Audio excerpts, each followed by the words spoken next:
खरमास के दौरान सूर्य देव को प्रतिदिन जल चढ़ाने वाले हो जाएं। सावधान, कहीं आपके द्वारा की गई ये एक गलती आपकी बर्बादी का कारण न बन जाए। श्री शिवाय नमस्तुभ्यम। महाराज, आप सभी में से भी अधिकांश लोग सूर्य देव को प्रतिदिन जल अवश्य अर्पित करते होंगे। और भक्तों, अभी खरमास या पौष महीने की शुरुआत 16 दिसंबर से हो चुकी है, जो कि 15 जनवरी तक चलने वाला है। ऐसे में क्या इस पूरे महीने सूर्य देव की पूजा अर्चना करना सही है या नहीं, इसी के बारे में आज हम इस वीडियो में जानेंगे। तो भक्तों, भगवान सूर्य देव को जल अर्पित करना शास्त्रों में बताया हुआ एक बहुत ही महत्वपूर्ण नियम है। शास्त्रों के अनुसार भगवान सूर्य देव आत्मा के कारण है और पंचदेवों में भी सूर्य देव का स्थान आता है। इसीलिए भक्तों, भगवान सूर्य देव की पूजा करने से बहुत ही अधिक लाभ प्राप्त होता है और मन की जो भी कामनाएं होती हैं वो सभी भी परिपूर्ण होती हैं। तो भक्तों, आज हम बात करेंगे कि खरमास या मलमास के दौरान सूर्य देव की पूजा अर्चना करना सही है या नहीं। इसी के साथ भक्तों, सूर्य देव को जल अर्पित किस प्रकार से और किस समय करना चाहिए, ताकि हमारी जो समस्त मनोकामनाएं हैं वह इस खरमास के समाप्त होने से पहले ही पूर्ण हो जाएं। अब देखिए भक्तों, अगर हम प्रतिदिन सूर्य देव को जल अर्पित कर रहे हैं और सामान्य तौर पर प्रतिदिन हम जल अर्पित करते हैं बिना किसी कामना के, यानी कि निष्काम भाव से, तो उसमें हमें बहुत अधिक नियमों का ध्यान रखना आवश्यक नहीं होता है। हम सुबह उठते हैं, स्नान इत्यादि करते हैं, भगवान सूर्य देव को जल अर्पित करते हैं। लेकिन जब हमारी कोई विशेष मनोकामना हो, जब जीवन में कोई बहुत बड़ी समस्या हो, जब हमारी, या यदि आप किसी बहुत अधिक परेशानी में जूझ रहे हो, तो ऐसे में खरमास के दौरान भगवान सूर्य देव, जो कि प्रत्यक्ष देवता माने जाते हैं और ज्योतिष शास्त्र में ग्रहों का राजा भी इनको माना गया है, इसलिए जब हम खरमास के दौरान भगवान सूर्य देव की आराधना करते हैं, मंत्रों का जप करते हैं और जल से अर्घ्य देते हैं, तो हमारे जीवन में जो परेशानियां होती हैं, जो समस्याएं होती हैं, वो दूर होने लगती हैं और आपकी सभी कामनाएं पूर्ण होती हैं। चाहे आपकी धन प्राप्ति की कामना हो, संतान प्राप्ति की कामना हो, भाग्य का साथ आपको नहीं मिल रहा हो, या समाज में मान सम्मान की प्राप्ति करना चाहते हैं, या अपने किसी भी प्रकार की समस्या का समाधान चाहते हैं, तो इस उपाय को आप एक बार जरूर करना चाहिए। और जो लोग सरकारी नौकरी के लिए प्रयास कर रहे हैं, बहुत समय से प्रयास कर रहे हैं, उन्हें सफलता नहीं मिल रही है, तो खरमास के दौरान आपको यह गुप्त उपाय जरूर करना चाहिए। किसी भी प्रकार की नौकरी की समस्या है, जैसे कि मनचाही नौकरी चाहते हैं या बहुत समय से नौकरी के लिए प्रयास कर रहे हैं, नौकरी मिल नहीं रही है, तो ऐसे में अगर आप हमारे बताए अनुसार भगवान सूर्य देव को जल अर्पित करते हैं, तो शीघ्र ही आपकी नौकरी से संबंधित जो भी परेशानी है वो दूर होती है। और शिक्षा में सफलता चाहते हैं, उच्च शिक्षा की प्राप्ति चाहते हैं, तो भी आपको यह उपाय जरूर करना चाहिए। अगर, यानी कि भक्तों, मन की किसी भी कामना के लिए आप ये उपाय कर सकते हैं, लेकिन भक्तों, इस उपाय को करने के लिए बस एक ही साथ मन में पूर्ण विश्वास होना चाहिए कि यह उपाय जरूर काम करेगा। और दूसरी चीज, आपको नियम का पालन करना पड़ेगा, क्योंकि भक्तों, खरमास में सबसे ज्यादा अनुशासन में रहने वाले जो ग्रह है वह भगवान सूर्य देव है।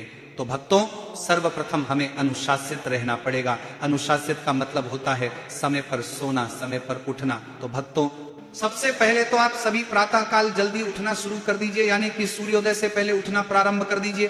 तो सूर्य देव आपकी जन्म कुंडली में शुभ फल देने लग जाते हैं। लेकिन अगर आपको देर से उठने की आदत है, सूर्योदय के बाद तक सोने की आदत है, तो पूरी अगर आपकी जन्म कुंडली में अच्छी अवस्था में भी है, तब भी अशुभ फल देने लग जाते हैं। तो भक्तों, समय का ध्यान अवश्य रखें, तभी आपको सूर्य देव का आशीर्वाद प्राप्त होता है। तो चलिए भक्तों, अब बात करते हैं उपाय के बारे में। तो भक्तों, सबसे पहले तो आपको जल्दी उठना है, यानी कि सूर्योदय से पहले उठना है और स्नान इत्यादि करने के बाद भगवान सूर्य देव को जल अर्पित करना है, मंत्रों का जप करते हुए।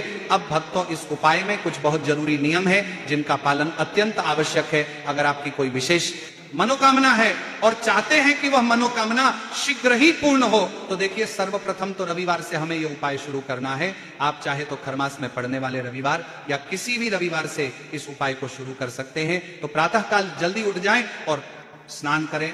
स्नान के बाद आपको लाल वस्त्र धारण करना है और उसके बाद तांबे के पात्र में आपको जल लेकर भगवान सूर्य देव को जल अर्पित करना है।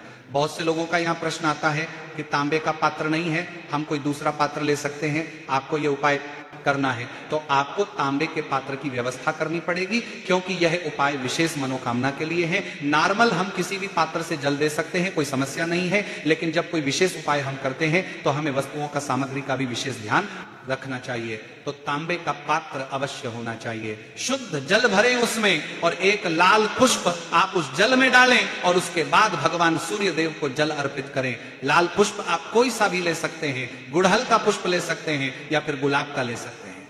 कोई अन्य लाल पुष्प भी आपके पास उपलब्ध हो तो कोई दूसरा तो वो भी ले सकते हैं। तो लाल पुष्प होना चाहिए, चाहे कोई भी हो, लेकिन गुड़हल का हो तो अत्यंत ही श्रेष्ठ होगा। अब आपके घर में जहां से भी भगवान सूर्य देव के दर्शन होते हैं तो उन्हें देखते हुए आपको यह जल भगवान सूर्य को अर्पित करना है। और भगवान सूर्य देव को जल अर्पित करते समय आपको गायत्री मंत्र का जप करना है। ओम भूर्भुवः स्वाहा तत्सवितुर्वरेण्यं भर्गो देवस्य धीमहि धियो यो न प्रचोदयात्। तो इस मंत्र का आपको 24 बार सूर्य देव को अर्घ्य देते समय जप करना है। अब भक्तों ये बताने की आवश्यकता नहीं है कि ये मंत्र कितना शक्तिशाली मंत्र है, इसके उच्चारण से बड़ी बड़ी सिद्धियां प्राप्त की जा सकती हैं। तो भगवान सूर्य को जल अर्पित करते समय 24 बार अगर आप गायत्री मंत्र का जप करते हैं, अपने मन की कामना कहते हैं तो आपकी कामना पूर्ण होती। अब भक्तों एक और चीज का ध्यान रखना है, जब भी आप इस उपाय को शुरू करते हैं कोई भी एक निश्चित मनोकामना रखिए कि मनोकामना से आप उपाय कर रहे हैं। भगवान सूर्य देव को जल अर्पित करते समय अपने मन की कामना और भगवान शिव से उसे पूर्ण करने के लिए प्रार्थना करें। प्रतिदिन भगवान सूर्य को जल अर्पित करें, 24 बार गायत्री मंत्र का जप करें और उसके बाद अपने मन की जो कामना है भगवान सूर्य देव से करेंगे और उसे पूर्ण करने के लिए प्रार्थना करेंगे। और सूर्य देव की 3 बार अपने ही स्थान पर परिक्रमा करें। अब बात करते हैं सबसे महत्वपूर्ण नियम के बारे में, जो कि समय के बारे में बहुत से लोगों का प्रश्न होता है कि गुरुजी भगवान सूर्य देव को जल किस समय अर्पित करना चाहिए। तो देखिए शास्त्रों के अनुसार भगवान सूर्य देव को देव जब आसमान में लालिमा लिए हुए दिखाई देते हैं उस समय भगवान सूर्य देव को जल अर्पित करना चाहिए, जो कि सर्वश्रेष्ठ समय होता है। लेकिन हम जो ये उपाय कर रहे हैं इस पर हमें कुछ विशेष बातों का ध्यान रखना है। जैसे आप अपने अनुसार अपना समय निर्धारित कर कीजिए किस समय आप जल दे सकते हैं। यानी कि भक्तों अगर आप सूर्योदय के बाद भी जल देते हैं कोई समस्या नहीं है, लेकिन एक ही समय होना चाहिए आपके जल देने का। जैसे अगर आप प्रतिदिन सुबह 6 बजे जल देते हैं तो 6 बजे जल देते हैं, 7 बजे देना चाहते हैं या 8 बजे देना चाहते हैं, जब भी आपके पास समय एक निश्चित हो कि इस समय में प्रतिदिन जल दे सकता हूं या दे सकती हूं, यह समय मेरे अनुकूल है, वह समय आप निर्धारित कर लीजिए। आप सूर्योदय से लेकर 10 बजे के बीच में जल दे सकते हैं, लेकिन एकदम सही समय पर। यानी कि अगर आप 7 बजे जल दे रहे हैं तो 7 बजे ही आपको जल देना है। इतना शुद्ध समय अगर आप लेकर चलते हैं तो भगवान सूर्य देव की कृपा से आपकी मनोकामना मात्र 21 दिनों में ही पूर्ण हो जाती है। बहुत ही चमत्कारी उपाय हैं। बस इसमें आपको समय का ध्यान रखना।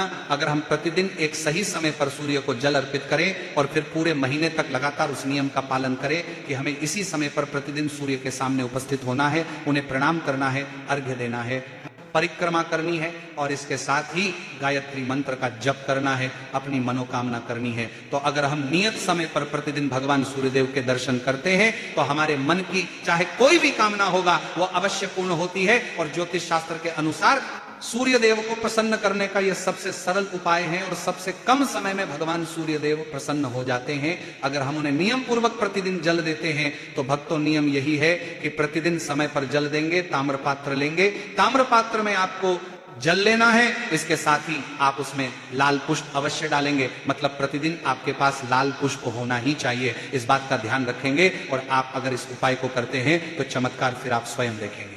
अब भक्तों बात करते हैं महिलाओं के बारे में, लड़कियों के बारे में कि अगर वह इस उपाय को करना चाहती हैं तो लगातार किस प्रकार से करेंगे। देखिए अगर आप इस उपाय को करना चाहते हैं और रजस्वला धर्म आ जाता है तो उस समय आपको ये उपाय नहीं करना है।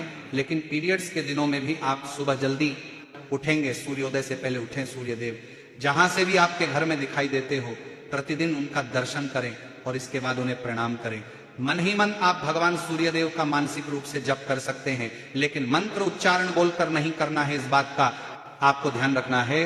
तो भक्तों सभी माताओं बहनों को पूरे पीरियड्स के दिनों में भी प्रतिदिन सुबह जल्दी उठकर सूर्यदेव का स्मरण अवश्य करें, प्रणाम अवश्य करें। और अब बात करते हैं कि अगर आपके घर से सूर्यदेव दिखाई नहीं देते हैं तो आप यह उपाय किस प्रकार से कर सकते हैं। देखिए तब भी आप अपने घर में भगवान सूर्यदेव का स्मरण करते हुए उपाय कर सकते हैं, लेकिन बेहतर होगा कि आप अपने घर में जो पूजा स्थल है वहां पर भगवान सूर्यदेव की प्रतिमा लगाएं और प्रतिदिन उनके दर्शन करें, प्रणाम करें, उनके सामने दीप भी प्रज्वलित करके उन्हें जल अर्पित करें। नियम बिल्कुल आपके लिए भी यही होगा, समय से उठे और सामग्री वही होनी चाहिए। इस नियम का पालन करते हुए अपने घर के पूजा स्थल में भी अगर यह उपाय करते हैं तो आपके मन की कामना निश्चित ही पूर्ण होगी। और भक्तों कामना सिर्फ एक ही रखें, अर्थात मन की कोई भी एक इच्छा लेकर आप ये उपाय कर सकते हैं।